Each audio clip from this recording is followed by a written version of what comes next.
Hi guys, so I just thought I'd pop in today. This is Susan Rothman, the head of the health professionals on the ER Shred board, and I just wanted to talk today just a little bit, just a little short from my holistic corner on hormones. I've been getting a lot of people reaching out to me, and I get it. I get the frustration with hormonal issues, perimenopause, and of course menopause. So I just wanted to speak a bit about that. Like I said, just a short little live here. In this country, we almost perceive these natural changes in women's cycles as a disease state that needs to be stopped, circumvented, medicated, and on and on and on. So what I wanted to offer up today is just, and I guess this is a mindset piece, is the mindset of this is the time of life, 40s, 50s, 60s, when women come into their wisdom. I believe their higher self, knowing who you are, what you're going to take and not take, saying no when you mean no, and yes when you mean yes. And all of these things are changing all at once along with your hormones. So I think it's helpful to embrace it and really own it. It is a natural part of life. Now, what's happened in our society and how we live today is there's a lot of things that make that way more difficult. Sugars, seed oils, processed foods, stress, not being able to relax, technology, blue light, being on computers, everything moving at a fast pace, not feeling grounded. All these things contribute to hormonal difficulties, where menopause, perimenopause, postmenopause, it should be an easy transition. Now, that being said, there are women that could benefit from some help, okay? Whether it's bioidentical hormones or something like that. If you're having, real severe hot flashes, not being able to sleep, mood disturbance. But where I always like to tell people to start, of course, the 5 pillars of menopause is diet, exercise, relaxation, sleep, and finding your purpose, which I spoke about when I began this. This is the time to really take ownership of who you are and to become a wise woman, right? So, back to hormones. And of course, we're going to relate this to weight gain because that seems to be what I'm hearing today, the number one concern. So we like to think about okay, my hormones are just declining and I'm going to gain weight. And yes, as estrogen levels decline, there is a propensity to that, but that means we just need a different strategy, and we need different strategies to maintain our weight.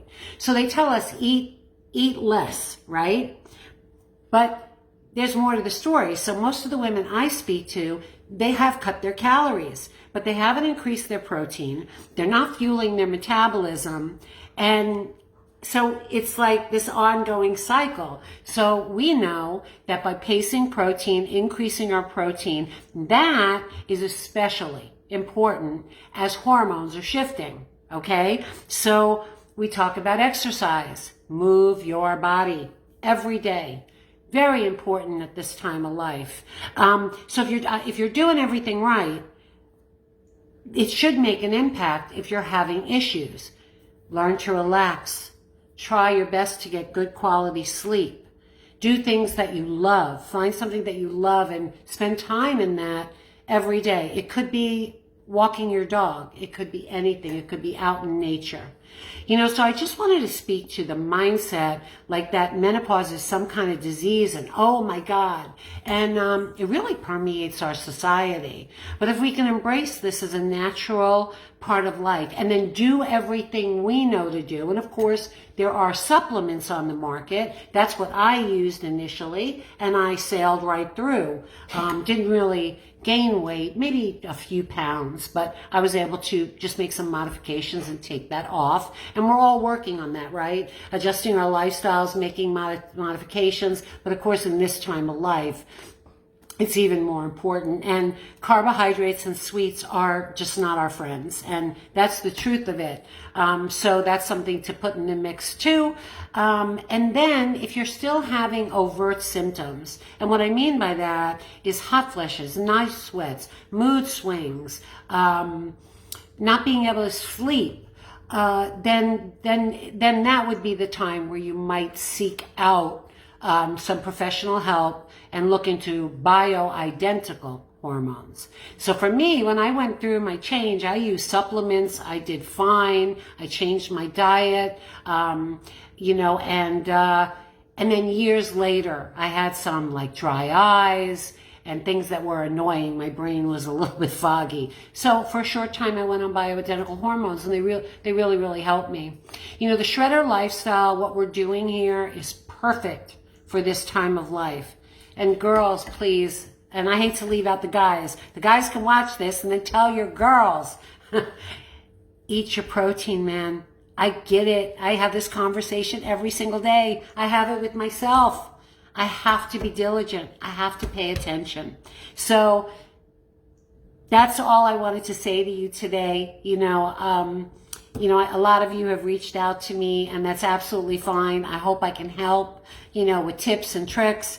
But I just wanted to put this in the community today. I don't talk enough in here about hormones, and maybe more to come, you know, because for me, this is I like things simple, bottom line, no minutia.